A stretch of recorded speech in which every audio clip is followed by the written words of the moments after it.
j'ai pu concevoir un homme sans main, ni pied, ni tête, mais je n'ai pu concevoir un homme sans pensée.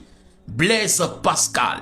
Mesdames et messieurs, cette citation de l'auteur Blaise Pascal est proposée par l'admirateur Gildas Yugone.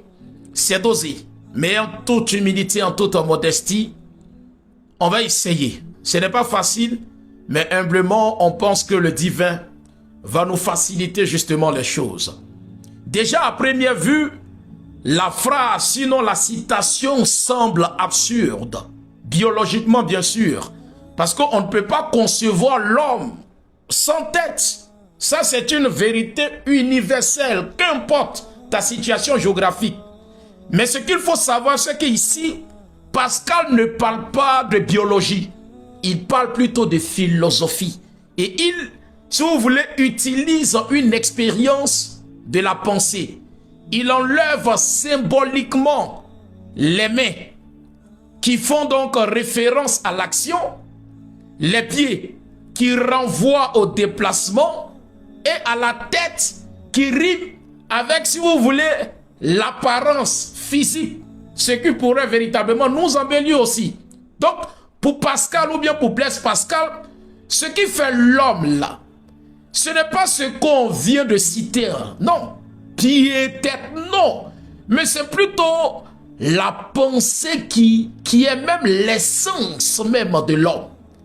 Le corps peut être mutilé. L'apparence peut disparaître si vous voulez. Les capacités physiques peuvent être perdues. Mais sans pensée, la capacité réflexive, sans ça, il n'y a plus d'humanité. Selon la conception, n'est-ce pas, de Blaise Pascal. Donc, l'homme est l'homme par la pensée et non par la forme de son corps. C'est l'idée de la citation qui est là. Pour Pascal, cela veut dire qu'on peut imaginer un homme privé de son corps. Mais imaginer un homme privé de sa pensée, ça c'est impossible selon Blaise Pascal. Pourquoi? Parce que pour lui, la pensée est la condition même de l'humanité. Même sans corps, l'homme reste homme s'il pense. Alors que sans pensée, même avec un corps intact, il cesse d'être pleinement humain. Selon la conception de de Blaise Pascal, ça veut dire que on peut perdre ses mains, on peut perdre ses pas, on peut même perdre son visage, mais tant que l'homme pense, il demeure homme. Puisque le corps peut tomber, la pensée, elle fonde même, j'ai envie de dire, l'humanité de l'entité pensante. On comprend pourquoi le même Blaise Pascal nous dit que l'homme est le roseau le plus faible de la nature, mais un roseau pensant. Ça, c'est une citation qui s'oppose à la conception, n'est-ce pas, des psychanalystes, avec, si vous voulez, à leur tête, j'ai envie de dire Freud, qui dit que l'inconscient domine l'homme.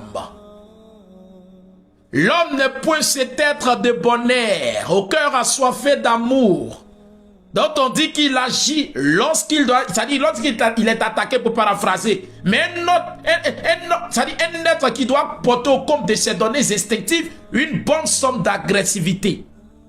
Ça, ce sont les anti-rationalistes. Pascal fait partie des rationalistes, eux qui font la promotion de la primauté de la conscience dans les agissements de l'entité pensante. Donc pour eux là, c'est quoi? C'est la conscience qui domine l'homme. Donc c'est philosophiquement logique que Blaise Pascal, en tant que, si vous voulez, rationaliste, dans ce contexte-là, ne puisse pas véritablement faire la promotion de la pensée. Il peut, c'est-à-dire, il accepte qu'il existe un homme sans main, sans pied, si vous voulez même sans visage. Mais imaginez un homme sans pensée, alors que la pensée est ce qui détermine l'homme. C'est ce qui fait l'humanité de l'entité pensante. Comme on le dit en malaké, c'est incroyable.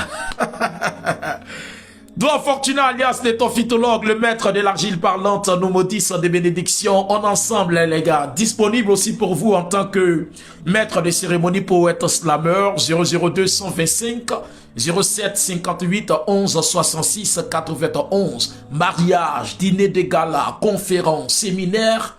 L'étofitologue est à votre disposition. Merci.